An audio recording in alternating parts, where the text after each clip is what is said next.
Iniciamos el tiempo ordinario en el calendario litúrgico y encontramos a Jesús en Caná en medio de una boda, realizando su primer milagro que registra Juan en el Evangelio. Convierte agua en vino.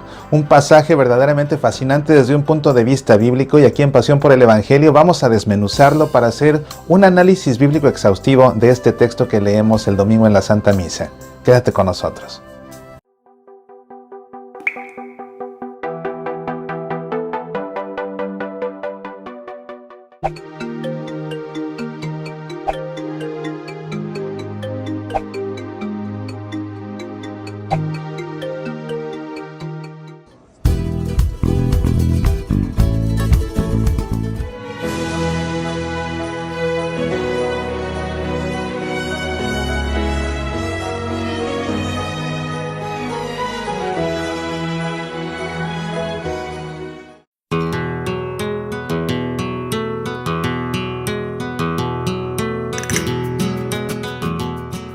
Sí, a veces es necesario defender nuestra fe católica. Es entonces necesario recurrir a la apologética.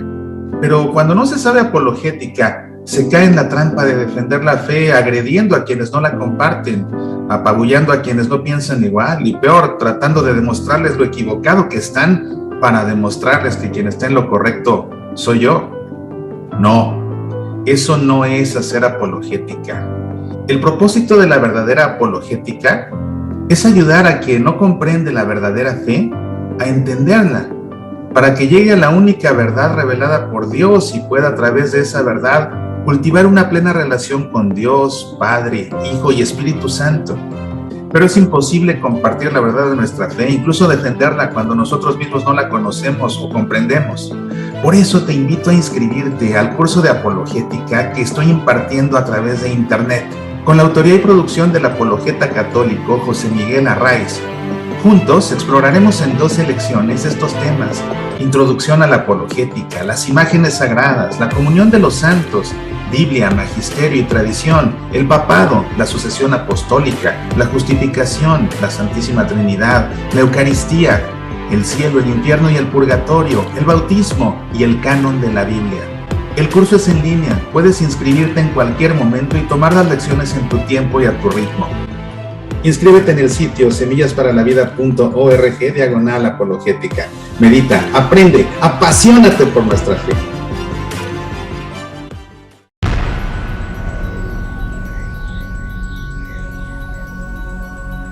La perícopa de las bodas de Caná que encontramos en el Evangelio según San Juan marcan el inicio del tiempo ordinario en este ciclo litúrgico C.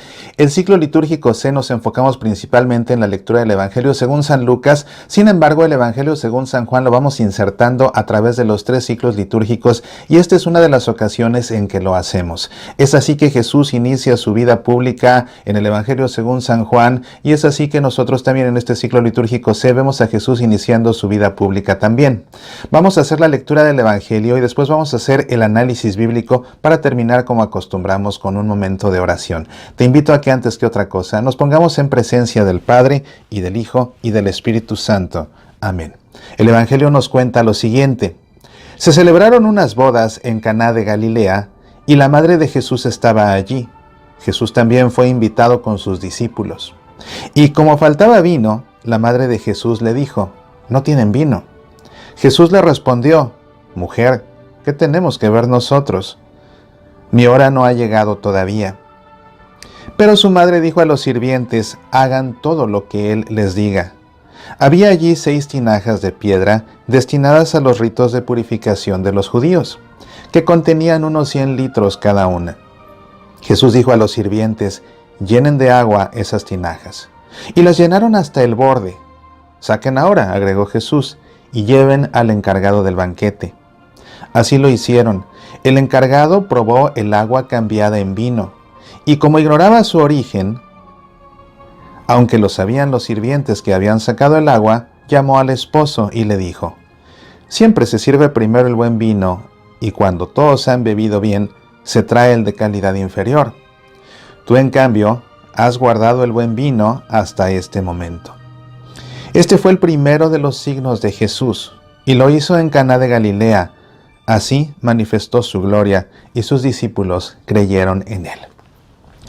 Este texto del Evangelio según San Juan muestra el inicio de la vida pública de Jesús, después de que ha llamado a sus discípulos, y también marca el primero de los milagros que son registrados por el evangelista.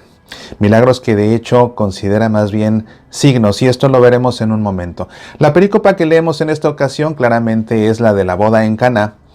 El contexto amplio de este texto es la semana inaugural del ministerio de Jesús, lo que sucede a lo largo de los primeros 7 días de su vida, desde que Juan lo bautiza, después cuando llama a sus primeros discípulos, y después lo que sucede aquí en esta boda en Caná.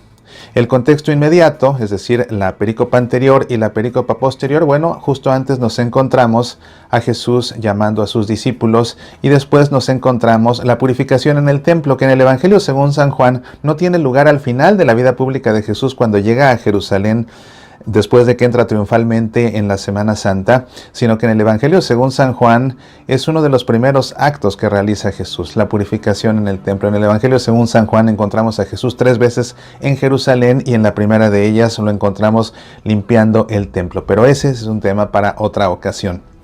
Los actores que intervienen en esta perícopa son, por supuesto, la Virgen María, Jesús, sus discípulos, los sirvientes, el maestresala, que es el encargado del banquete de la boda, y también el esposo.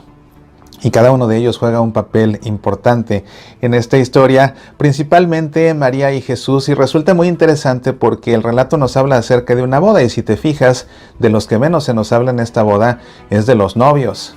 Usualmente, ¿quién es la estrella de las bodas? Al menos en nuestras bodas contemporáneas occidentales, la estrella suele ser la novia, ni siquiera el novio por alguna razón siempre queda en segundo término.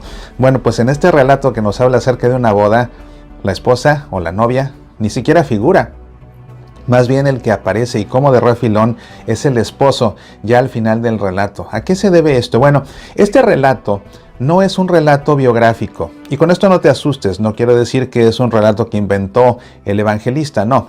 Recuerda que el Evangelio según San Juan, a diferencia de los evangelios sinópticos, no contiene una historia biográfica de Jesús, sino que más bien contiene una serie de reflexiones teológicas de diferentes episodios de la vida de Jesús.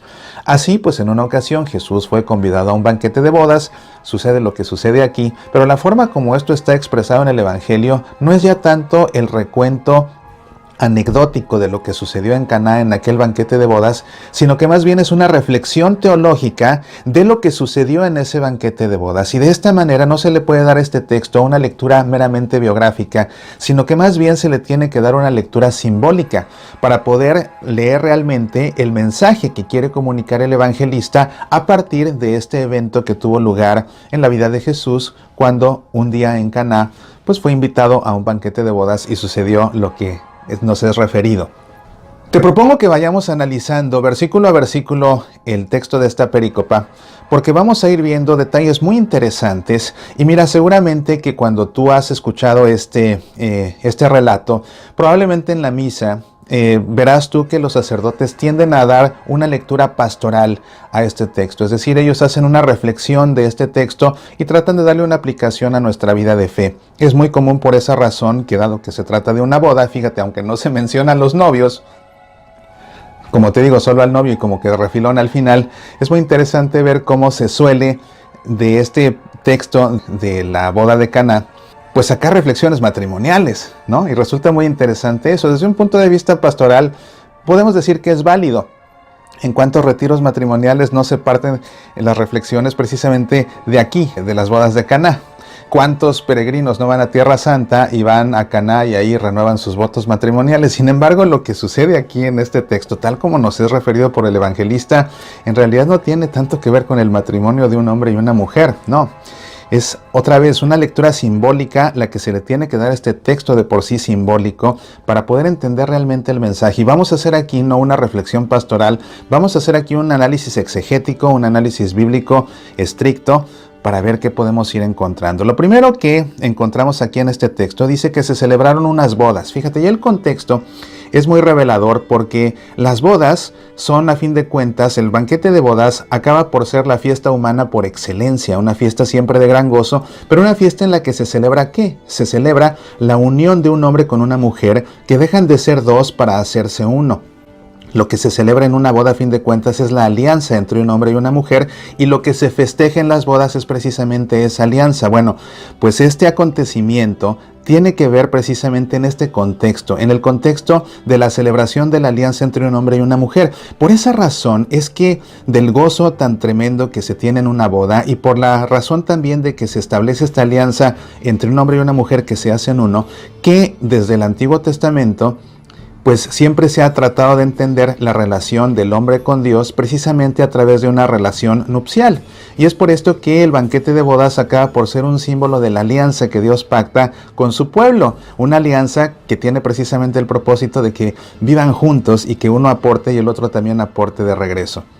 Esto mismo sucederá en el Nuevo Testamento cuando veamos que Cristo será presentado como el esposo de su iglesia. ¿Te das cuenta? Entonces, lo primero que nos llama la atención es que esto sucede en un banquete nupcial, es decir, en un banquete donde se celebra una alianza matrimonial que es símbolo de la alianza de Dios con su pueblo. Y si seguimos leyendo el texto, vamos a ver que ese es precisamente el mensaje que quiere el evangelista ir comunicando poco a poco.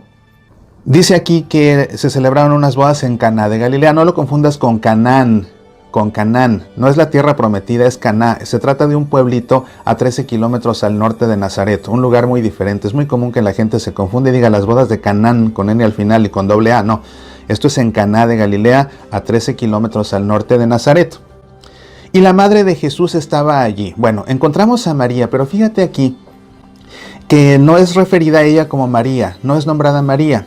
Simplemente se la denomina la madre de Jesús, o de una manera deliberada se la denomina la madre de Jesús. El papel que juega María aquí en esta historia de la boda de Caná, como la refiere el evangelista, es muy interesante, porque lo que está haciendo la Virgen, o lo que está haciendo la madre de Jesús, démosle su nombre concreto con el que está siendo llamada aquí, o su papel concreto, la madre de Jesús. ¿Quién es la madre? La madre es la que engendra, la madre es la que da a luz a un hijo. Bueno, María, al ser llamada la madre de Jesús, y más adelante vamos a ver que esto se corrobora, está siendo presentada como un símbolo de el pueblo de Israel.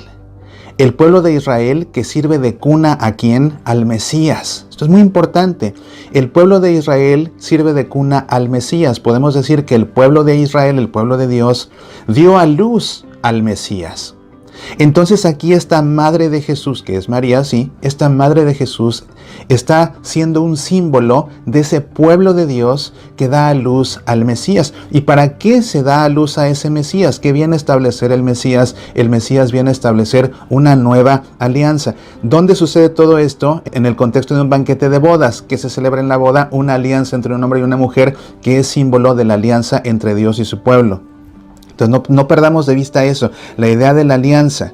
Entonces por esa razón es que aquí esta madre de Jesús está siendo un símbolo de ese pueblo de Dios que también da a luz a ese Jesús. Jesús fue invitado con sus discípulos. Se refiere a los apóstoles que Jesús acaba de nombrar un par de días antes aquí en el Evangelio. ¿Y cómo faltaba vino? Fíjate, faltaba vino. El vino era esencial en los banquetes de bodas. Era un símbolo del gozo, de la alianza matrimonial, pero también era un símbolo del amor entre el esposo y la esposa. Pero algo muy importante es que el vino, junto con el trigo y junto con el aceite, eran elementos esenciales en la celebración de una boda, porque el vino, el aceite y el trigo, según el libro del Deuteronomio, resultan esenciales para la vida del hombre. Entonces, por eso no podía faltar en una boda, ni se podía acabar, tenía que estar fríamente calculada la cantidad de pan por el trigo, la cantidad de aceite de oliva y la cantidad de vino. Incluso para poder celebrarse estos banquetes de bodas se iba a un lagar y se ordenaba en el lagar, ahí donde se pisonaban las uvas para producir vino, se compraba con antelación la cantidad suficiente de vino que rindiera para todos los invitados que iban a participar a lo largo de todo el banquete.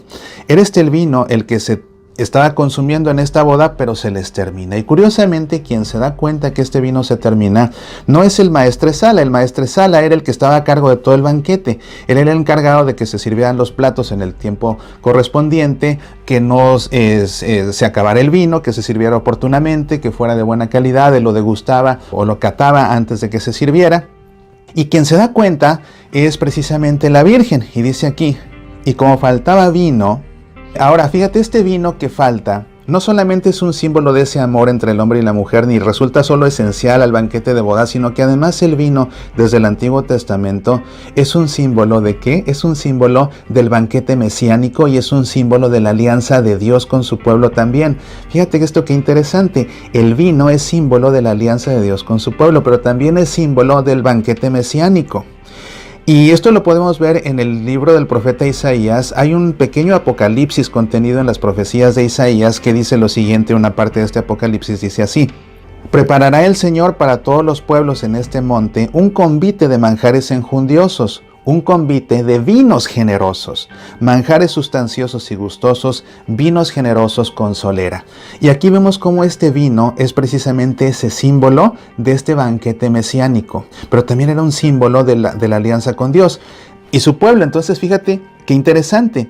¿Qué sucede en esta boda, en este banquete de alianza? ¿Qué sucede? Se acaba el vino. ¿Qué simboliza el vino? La alianza de Dios con su pueblo. Al acabarse ese vino, significa que esa alianza de Dios con su pueblo está llegando a su fin. Está llegando a su fin. Pero ese vino no solamente simboliza esa alianza de Dios con su pueblo, también simboliza el banquete mesiánico. Entonces, habrá un nuevo vino. En este banquete nupcial termina un vino que simboliza una alianza que está llegando a su fin, pero habrá un nuevo vino que será el símbolo del banquete mesiánico que por fin ha llegado. ¿Te das cuenta? La madre de Jesús le dijo, no tienen vino. Como te digo, ya se acabó, ya está llegando a su fin esta primera alianza de Dios con su pueblo. Jesús le respondió, mujer. Como que sorprende así a simple vista que Jesús se exprese así cuando se dirige a su mamá, porque usualmente un hijo a su mamá le dice mamá, ¿no? En hebreo le hubiera dicho imá, así como Abba es papacito, porque Ab es padre, Abba es como de cariño, Abba es papito, papacito. El vocablo para referirse a la mamá es imá en hebreo, pero aquí vemos que Jesús no se refiere a María como su madre, no le dice mamá, no le dice madre, no, le dice mujer. Y esto nuevamente resulta muy interesante. Hay algunos que quieren interpretar esto de mujer cuando Jesús se refiere a María como mujer aquí en este pasaje, como si fuera la nueva mujer, como si fuera la nueva Eva, recordando aquel protoevangelio, ese texto en Génesis 3:15, donde Dios después del pecado original le dice a la serpiente, enemistad pondré entre ti y la mujer, entre tu descendencia y su descendencia. Tú acecharás su talón mientras te pisa la cabeza. Bueno, pues algunos quieren encontrar aquí esta referencia a que María es precisamente esa mujer de la que Dios habló después del pecado original y su descendencia es precisamente este Jesús. Aunque aquí realmente entendiendo el contexto de la alianza en el que se desarrolla este texto, realmente cuando vemos que Jesús le está diciendo a María mujer, está corroborando aquella idea que teníamos de que es presentada como la madre de Jesús, porque como madre de Jesús simboliza al pueblo de Dios que da luz al Mesías. Y al decirle mujer, entonces estamos viendo que Jesús está haciendo una referencia a Sión, la cumbre del Sión, que era donde estaba Jerusalén, ese monte santo donde estaba la ciudad santa, y que precisamente esa mujer, porque a Sión en el Antiguo Testamento a Sión se le denomina mujer, precisamente es una mujer, esa Sión, esa mujer es una mujer que está esperando precisamente el tiempo en que se vaya a llevar a cabo la salvación definitiva. Entonces así vemos que María es presentada primero como Madre de Dios, precisamente como un símbolo de ese pueblo de Dios que da a luz al Mesías, pero también aquí Jesús la llama mujer, y bajo este contexto, haciendo una referencia pues a Sión, que espera la llegada del momento de la salvación definitiva. Y le dice, mujer, ¿qué tenemos que ver nosotros? Eso dice aquí la traducción en la misa, pero en el Evangelio en griego lo que dice es, ¿a ti y a mí qué? Y pues como que también cuando nosotros traducimos al español literalmente estas palabras de Jesús, a ti y a mí qué es así como que pues ya se terminó el vino y a ti y a mí qué nos importa, ¿no? Y como que suena muy áspera la respuesta de Jesús a su mamá, ¿no? Como que uno diría, oye, pues ¿qué le pasa a Jesús? ¿Estaba de malas o qué? Primero no le dice mamá, le dice mujer, y luego le dice, ¿y a ti, y a mí qué? Así como que, ¿y a mí qué me importa? ¿Y a ti también qué te importa? No te metas en lo que no es tu asunto, a mí me importa menos tampoco. No, realmente no es eso. Pero lo que sí se ve aquí es que Jesús, en primer lugar, como que marca una distancia entre María y él, como que se distancia de ella, no porque no la ame, sino porque Jesús, a fin de cuentas, está en otro nivel, es el Hijo de Dios. Y María acaba, a fin de cuentas, por ser una mujer de carne y hueso. Entonces se distancia un poquito de ella cuando primero la llama mujer y no María. Además, claro, te digo, de darle este simbolismo de la Sión que espera el tiempo de la salvación definitiva. Pero al mismo tiempo, cuando le dice a ti y a mí que, se está Jesús dejando ver que hay una discrepancia entre lo que su madre quiere y lo que Jesús quiere, ¿no? Como que en este momento no están realmente en sintonía. Sin embargo, Jesús va a acabar actuando. No dice Jesús, ¿qué tenemos que ver nosotros? O a ti y a mí qué. Pero especifica, no ha llegado mi hora todavía. Eso es importante. Por eso dice Jesús, o sea, tú quieres que yo entre en acción, pero no ha llegado mi hora todavía. ¿Por qué no ha llegado su hora todavía?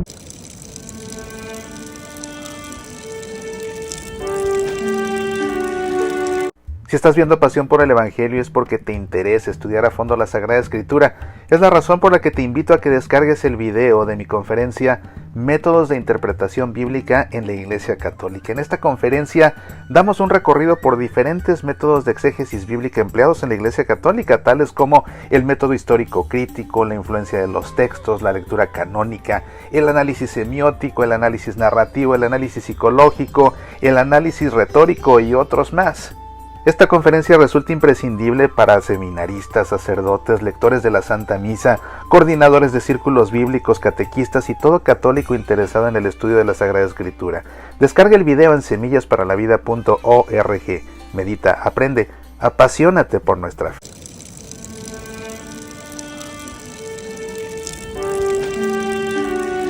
No ha llegado mi hora todavía.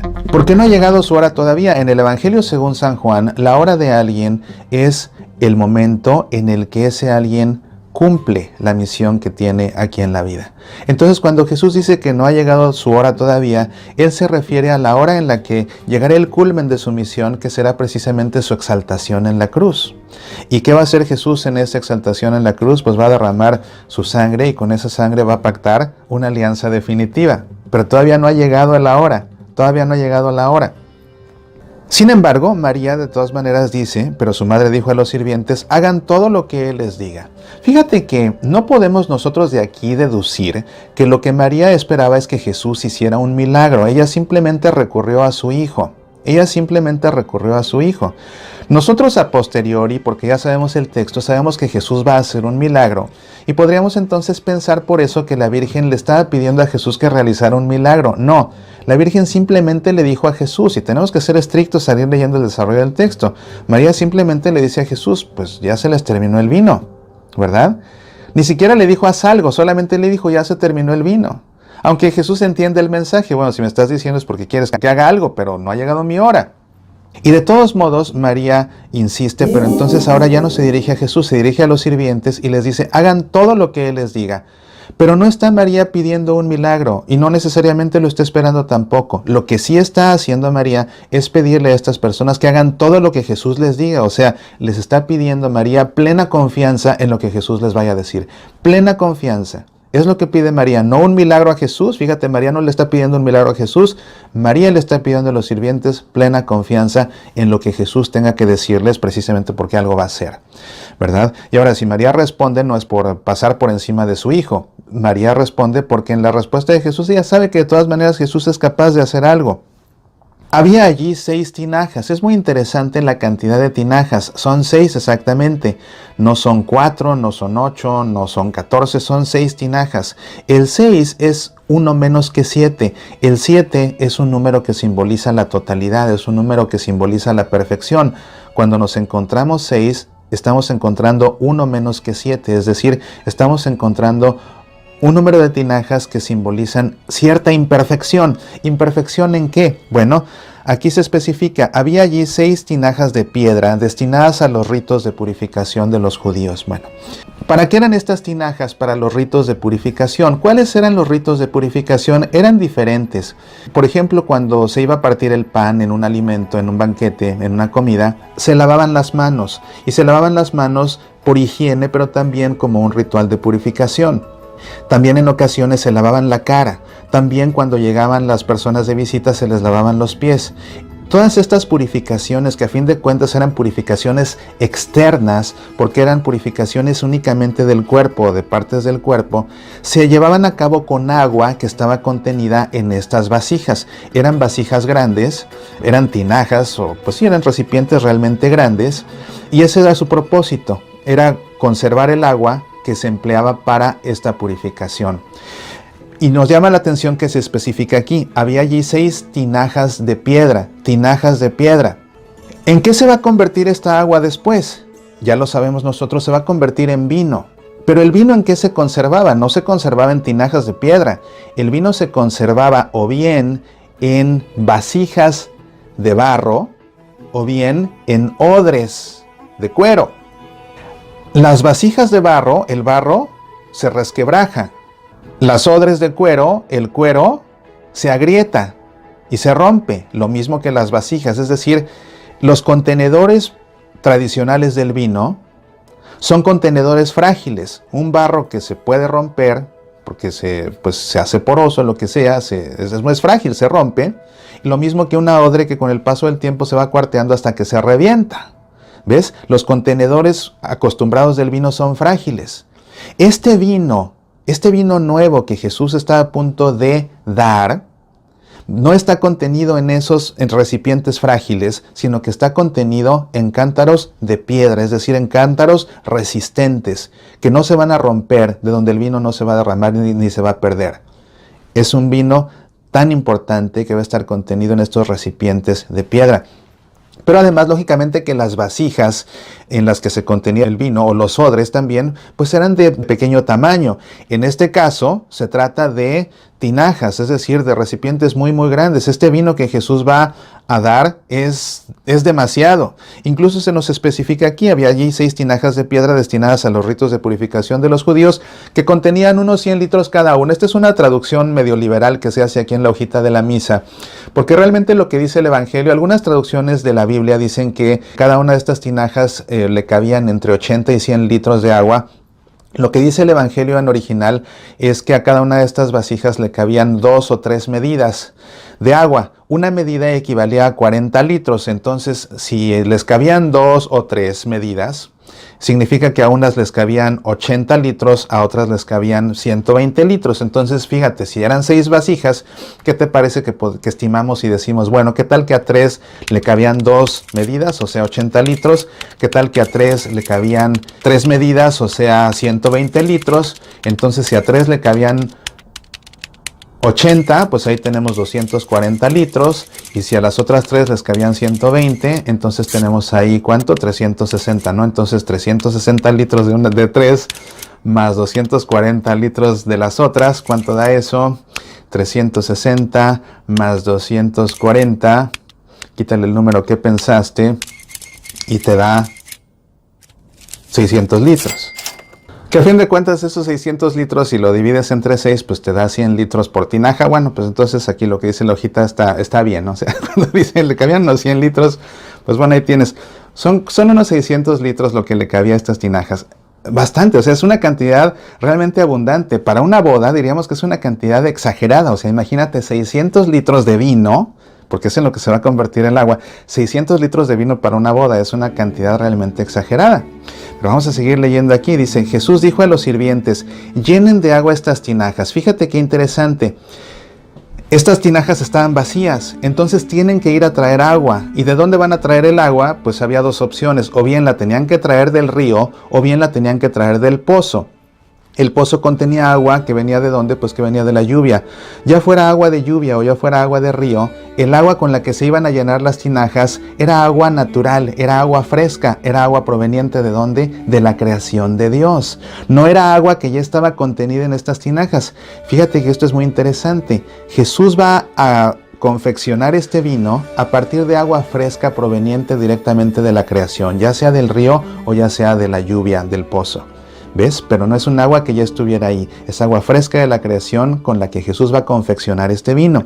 Y las llenaron hasta el borde, fíjate que, hasta el borde, hasta que casi se desparraman, hasta ahí las llenaron de agua. Eran 6. Aunque denotaba este 6 cierta imperfección, fíjate cómo en medio de la imperfección, no importa, vemos aquí al pueblo de Dios como en medio de la imperfección da todo lo que puede, hasta el ras, llena hasta el ras, aunque sea imperfecta su donación, pero ellos donan todo lo que se puede, hasta el ras. Y dice Jesús, saquen ahora, agregó Jesús. Fíjate que aquí Jesús da 2 órdenes interesantes y son opuestas, como que hay un paralelismo aquí antitético. Primero les dice, llenen de agua, y después les dice, saquen el agua. Llenen de agua, saquen el agua. Llenen de agua, saquen el agua. ¿Te das cuenta? Interesante esto. Pero fíjate que dice aquí, saquen el agua y lleven al encargado del banquete. Jesús no mandó, por ejemplo, que estaban las tinajas vacías y no hizo algún milagro en el que apareciera vino de la nada. Tampoco, una vez que estaban llenas de agua, le ordenó al agua que se convirtiera en vino, ¿no? Así pues, por ejemplo, como cuando aquietó las aguas y le ordenó a las aguas que se calmaran, o pues los panes y peces que multiplicó. Aquí vemos a Jesús realizando el milagro de una manera muy interesante, porque lo realiza no él solo, sino que valiéndose también de la ayuda de los sirvientes, porque les dice, saquen ahora el agua y lleven al encargado del banquete. Si te fijas hasta ahora, si vamos leyendo nosotros sin saber qué está pasando, no podemos nosotros saber que el agua se ha convertido en vino todavía. Esto lo sabemos porque ya sabemos la historia. Pero cuando vamos leyendo esto sin saber nada, todavía no sabemos aquí qué está pasando. ¿Te das cuenta? Hasta que dice después, así lo hicieron.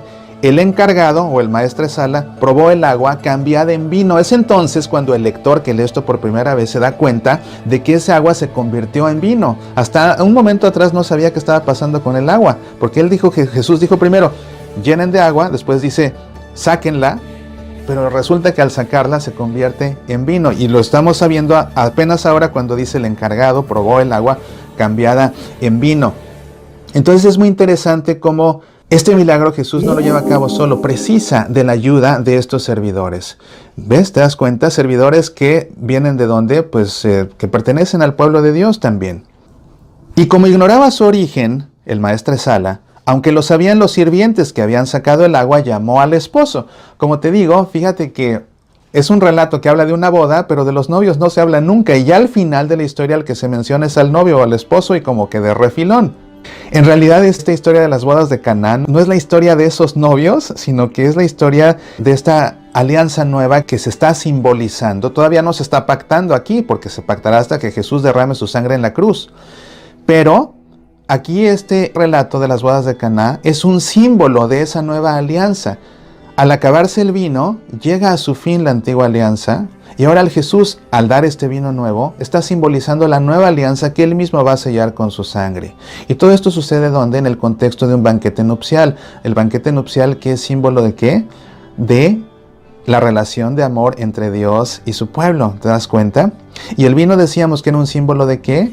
De la alianza, que ahora ya termina porque ya termina el vino, pero también decíamos que era un símbolo del banquete mesiánico. El vino que se acabó era precisamente el vino que simbolizaba la antigua alianza. Este vino nuevo es el vino que simboliza el banquete mesiánico, y así esa simbología que se le daba al vino en el Antiguo Testamento la encontramos aquí de una manera plástica, como se va cumpliendo a través de este relato tan hermoso de la boda de Caná. Entonces va con el esposo y le dice, siempre se sirve primero el buen vino, y cuando todos han bebido bien se trae el de calidad inferior. Tú en cambio has guardado el buen vino hasta este momento. Pues claro, primero se quería quedar bien con los invitados, se les servía el vino de más calidad, ya que habían tomado y ya no se dan cuenta ni de lo que estaban bebiendo, pues entonces ya sacaban vino corriente para pues que siguieran ahí festejando. Pero en este caso se hace al revés. Entonces fíjate qué interesante, porque entendiendo el contexto simbólico de la alianza que significa todo este texto, ¿quién es entonces este esposo del banquete? El esposo del banquete no es otro sino Dios. ¿Quién es la novia que no es mencionada? Pues su pueblo. Y entonces aquí vemos cómo es que este esposo que simboliza a Dios, ¿qué está haciendo?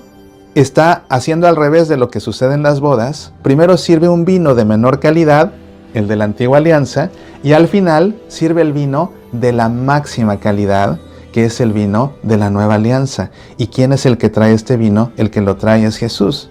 ¿Te das cuenta? Entonces, realmente ese es el sentido que el evangelista quiere comunicar con todo este relato. Como te digo, no es tanto una reflexión pastoral acerca del esposo y la esposa, del matrimonio, no. Es más bien una reflexión teológica acerca de la alianza que termina, la antigua alianza que termina, y la nueva alianza que Jesús establecerá cuando llegue su hora en la cruz, pero que por ahora Jesús simboliza a través de este vino que da en esta boda. Este fue el primero de los signos de Jesús, el primero. En el Evangelio según San Juan aparecen 7 milagros, pero en el Evangelio según San Juan los milagros no son llamados milagros, son llamados signos. El término que se emplea en el Evangelio según San Juan es semión. Semión significa signo, semión significa signo. En el caso de los evangelios sinópticos, más bien los milagros son dinamis, es decir, son actos de poder, son dinamis, actos de poder que Jesús realiza con su poder divino. Para Juan más bien son signos, son semión, son signos de algo.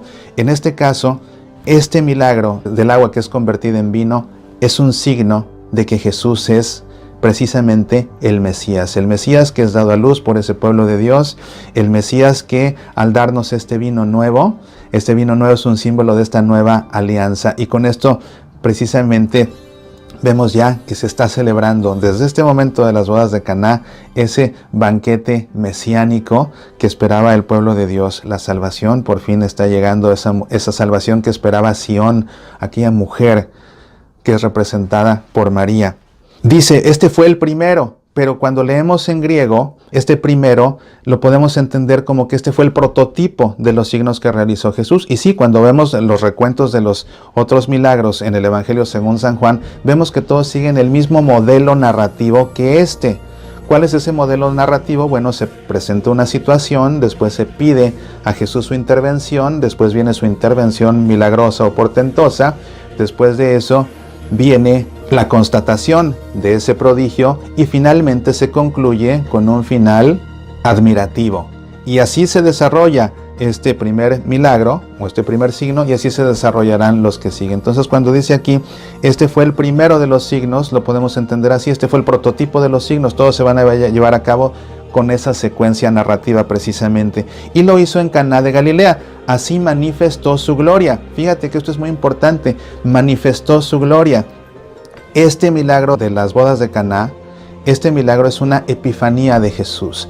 Y pues claro, entendiendo que este texto pertenece a ese contexto de la semana inaugural de Jesús, que lo que hace es presentar una epifanía de Jesús, ir desarrollando una epifanía, pues aquí claramente vemos que culmina nada más y nada menos que con esta manifestación de Jesús en la cual ha manifestado su poder de esta manera tan impresionante. Y dice aquí, y sus discípulos creyeron en él. Pero fíjate que los discípulos no creen en Jesús por haber hecho el milagro, sino que creen en Jesús por esta epifanía. Creen en Jesús porque al realizar ese milagro manifiesta su gloria. Una gloria que, ¿de dónde viene? Una gloria que viene, por supuesto, que de Dios. Entonces, cuando dice aquí que los discípulos creyeron en él, creen en él por esa manifestación de su gloria, por esa epifanía, creen en él porque están viendo en él, o porque están descubriendo en él, mejor dicho, al Mesías. Pues aquí tienes, este es el análisis bíblico de este texto tan fascinante, tan complejo. La verdad es que esto ameritaría una conferencia porque hay tanto que le podemos rascar a cada versículo, incluso a cada palabra, pero no tenemos el tiempo, lamentablemente, aquí en Pasión por el Evangelio. Yo he querido compartir contigo los detalles más importantes de este análisis, pero hay tanto más que se puede realmente sacar.